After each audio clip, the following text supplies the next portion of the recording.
Hi, we're EC1, and this is the Life in FinTech podcast, a podcast about living and working in the world of FinTech, brought to you by EC1 Partners. Hi, my name's Sam. I am the People Officer based in London for EC1 Partners. Today, I'm talking to my colleague, Brendan, and over to you. Introduce yourself. How's it going? My name is Brendan. I'm a team manager here at EC1 New York. And tell me, Brendan, when did you join EC1 Partners? So I joined EC1 Partners almost exactly 2 years ago to date. So it was in March of 2021 I had started here. Okay, and tell everyone, what did you join EC1 Partners? What was your role originally? So when I came in, I was a researcher, as everybody is when they start off here in recruitment. Truthfully, I didn't really know anything about recruitment or even the FinTech space when I started out. It was definitely something that Max and the Tom were telling me for the first few weeks to make sure I read up on and kind of stay up to date, see if there's any articles I can find online. I think the first time Max said FinTech, I didn't even know what the word meant. It was definitely a bit of a learning curve. That 100% takes me on to so many questions. But, I just wanted to congratulate you on such a huge achievement, 2 years off the back of COVID and, coming pretty much straight from college. Like, it's just incredible. And we'll go more into your journey and how you got there a bit later on. But tell me, so take me back to, I guess, how did you find yourself even interviewing for EC1? Like you said, you hadn't really thought about recruitment or you hadn't really thought about FinTech. So yeah, how did you find yourself in front of it, Max? Yeah, absolutely. So there's a couple of parts to this, and I could honestly even go back to starting during COVID, even my just first job search. So while I was still a senior in college, I had kicked off my job search naturally around the wintertime, springtime of 2020. Had just a bunch of interviews going on, was just looking for the right fit, had no idea really what I wanted to do. And that's, of course, when COVID came in and kind of changed the world at that time. So everything I had going was kind of put on pause. I ended up coming home, was just bartending at a local restaurant in my area while I was still applying. Naturally, by chance, a lot of the jobs that I was applying to and that kept progressing and seemed to be going pretty well were all in the recruitment space. And how did you, sorry, just to interrupt, what did you know? What for someone who may be listening to this, watching this, thinking they're in the same position as you, obviously not locked in, not locked into their living rooms because it's not COVID anymore, but how did you know what to apply for? Or like, where did you even like approach job boards, and how did you go about that? Yeah, so I really was looking across the board. I think that when the interviews with some of the recruitment firms I was talking to were going well, I was naturally seeing that, this is sales oriented and you have the upside of commission and how much work you put in, you get out of it. On top of that, I know that I would get to be working with people and speaking with people on a day-to-day basis. And I also know that while recruitment and staffing is its own industry, there's so many industries that you can service within this that I figured it'd be a good stepping stone if I didn't make the right choice, or I didn't know what industry was kind of the right spot for me. So that's kind of naturally how I came to the recruitment space. It was funny because I'm just naturally in interview processes already. And I get an in-mail on LinkedIn, which we do now, from a man named Max, who's in the UK. And I was like, who is this guy, Max, reaching out? I kind of read into it, look at EC1, I'm like, oh, it's a recruitment firm. I'm interviewing with a few recruitment firms right now. Why not see what he has to say? I'm already interviewing, like, hear him out, talk to Max, and instantly I was like, wow, this seems really interesting. Started just doing my research on EC1, the FinTech space, and from there I was like, wow, this is a terrific opportunity. Just fell in love. And you said at the beginning, even the word FinTech was daunting. Was there at any stage, I guess in the interview process, you thought, do you know what, I'm not quite sure I want to do this because of FinTech? Was you kind of going down more, when you were talking to other recruitment companies, was you thinking maybe I should choose something else that I can relate to? Because, FinTech's not something that you learn every single day in school. And it's not something that necessarily, I think it's being spoken about a lot more now, but, certainly, when I was at school, it wasn't spoken about. So was there any stage that the word even put you off? Yeah, a little bit, like right at the beginning, but as soon as I started looking into it and really understanding what it meant, it instantly grasped my attention because the finance world was a place that I've already was looking and interested in and kind of following along with. Yeah. And then naturally, when you see online, the amount of money being invested in the space and the new technology and where the career could, or the growth potential of the industry can possibly go, it's all things that I was looking at and realizing was, it was just really exciting for me at the time. And being so young and seeing, something like hearing about startups and technologies, just like all buzzwords that you learn in college, Yeah. I don't really have a sense of. Yeah. So those are just kind of getting me excited hearing those things. And what did you study? In school, I actually studied international studies program, it was called. Okay. So really the focus of the major was international business. Mm-hmm. I had a double minor in world business and Italian language. Okay. So I was taking classes across different schools at the university. So I would be taking finance classes, business classes, cultural anthropology. It was great because I think I got to touch a lot of different areas. Yeah. If you pick certain majors you don't have exposure to. So just like my experiences working with different people from around the world and some of the projects I got to go on, really just coming right out of school. That's really cool. And was there at any stage where you were thinking, I guess whilst you were studying, I'm doing this to, really get my foot on the ladder for a certain career journey, or did you just pick it more because you had an interest? Yeah, kind of just taking it day by day to see what was sticking for me. Yeah. I've always been really open to change and able to adapt to anything. Truthfully, going through school for the most of the time there, the international trade of like actual commodities. Now, it's funny because I'm an electronic trader now, but actual like physical trade was something I studied a lot in school. Yeah. Government and politics I was very much into. Law school was always something I strongly considered. Yeah. But happy I didn't go with any of those. Yeah, I bet. So kind of rewinding it back, I guess, to your journey at EC1 Partners, 2 years pretty much to the date. You got the job. You were based in New York, and it wasn't, you were able to come into the office, right? I can't quite remember. Yeah. I feel like COVID seems so long ago. So the world was pretty much opening up as you joined, right? Yeah, so I had joined, it was, I think, like the last week of February, I actually received the offer. Yeah. And they were like, okay, we want you to start the first or second week of March. Uh-huh. I actually came down, because I only live in Connecticut, down to New York, stayed in a hotel for my first week here as I was hunting for apartments after hours. Found one within, I think, a matter of 4 days, moved in that weekend, and that was it from there, was here. Yeah, and wow, that's actually pretty impressive that you got that turned around quite quickly. And are you still in the same apartment? I'm not. I actually just moved. I'm now down here near the office, a nice 5-minute walk, easy commute. Yeah, that's exactly what you need. So you joined DC1 as a researcher, and we spoke about you finding FinTech potentially a bit daunting. Did you find the job aspect, not necessarily having any idea? You'd obviously spoken to quite a lot of recruiters whilst on your job hunt, but what did you think about the role in your first few weeks? Yeah, it was really interesting because I've always loved talking to people, and I'm typically pretty quick on my feet, good at communicating. Yeah. So it was never for me, a confidence issue or ability to talk to anybody. It was more just actually understanding what the right and wrong questions are to ask, and just the space and how that kind of ties in.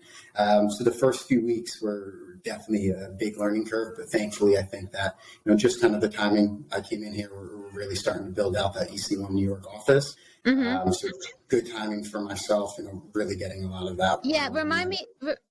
Yeah, because I think you came in quite early on, so it has been established, but I think there was a bit of a rejig. So you came at a really exciting time, and I guess you obviously were promoted from research to consultant in quite a quick succession. How did you find the transition? Did you find it majorly different, or what? How did you feel about it? The transition from researcher to consultant. Yeah, look, it's not too big of a difference in terms of your day-to-day and what your goal is. The two biggest differences I will say is, one, you are now on a commission structure, so you have that incentive. It's what you put in is what you get out of it. And second to that, now that you're a consultant too, there's no, accountability is on yourself. There's no, looking to myself or Max or Tom as a researcher and, being able to kind of point the finger. Part of that comes with being on the commission structure and being a consultant in the client-facing role is having that accountability on yourself and answering for is something that you mess up on or do well on. Both go hand in hand. And at this stage now, you're you've been at EC1 a considerable amount of time. You've got your foot in the door. You're comfortable, I guess, within your role. You're comfortable in your New York apartment. How did you find getting to grips with the market, and what steps did you take to make sure that you were knowledgeable? Yeah, I mean, there's so many different steps that you can take. Personally, a lot of it was just reading up on the trends and publications I'm seeing on LinkedIn. Obviously, these are the space I'm interacting with, people I'm following, so a lot of valuable information is out there. The biggest piece of advice for anybody coming into a researcher position, and how I learned the most, is genuinely talk to as many people as possible. Yeah. Every phone call that you have or video call, there's something positive to take away from. Yeah. Just, the ability to build the confidence on the phone, ask more questions, hear questions that people like to ask. Just your day-to-day interactions. You learn a lot about what's going on in the market, what people are looking for, what they're really doing, what certain things mean. Really just as many conversations as possible, and you'll learn as fast as possible. Yeah, and I think with that, it's like, it's such a huge thing in recruitment. You're talking to so many different types of people, and whether it be kind of like your colleagues, your peers, your clients, your candidates, you're always kind of learning from everyone you're surrounding yourself around. And I think that's something, potentially when people are leaving college, university, you don't think like that, because you've kind of been so textbook driven, I guess, for 3 years, and you're kind of working from textbooks or things or seminars and things, and suddenly you're a bit like, oh, okay, I can actually learn so much just by picking up the phone. Yeah. I think I had the conversation with Mackenzie the other week when we were recording a podcast, and she spoke about LinkedIn as well, and it dawned on me, like, I can't remember. I joined LinkedIn a long time ago. I don't want to give away my age, but was that a daunting process for you? Because LinkedIn, I remember when I got my first Facebook account, I was like, wow, what is this? So it's all new.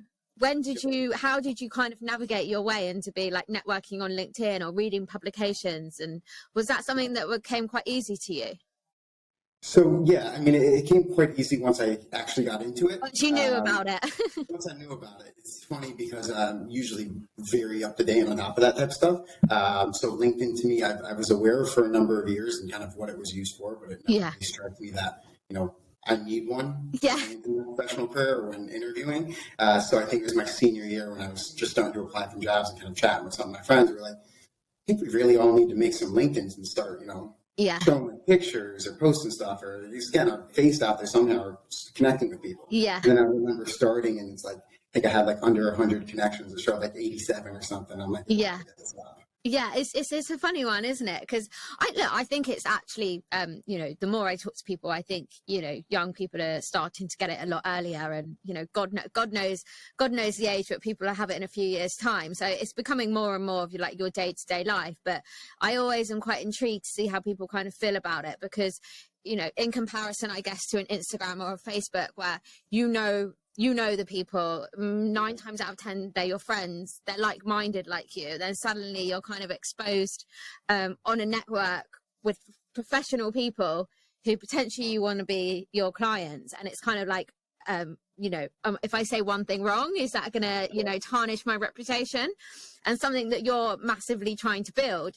And on that, obviously, throughout your time at EC1, we had in New York, we had a substantial amount of researchers join, and you've been promoted to team manager. How many people are you looking after at the moment? So my team right now is 3 researchers, 1 consultant, and myself. Okay. So how are you finding that? Because that is a huge transition. Yeah, no, it's definitely a big transition. I absolutely love it. I mean, the team here is they're terrific. Everybody's terrific.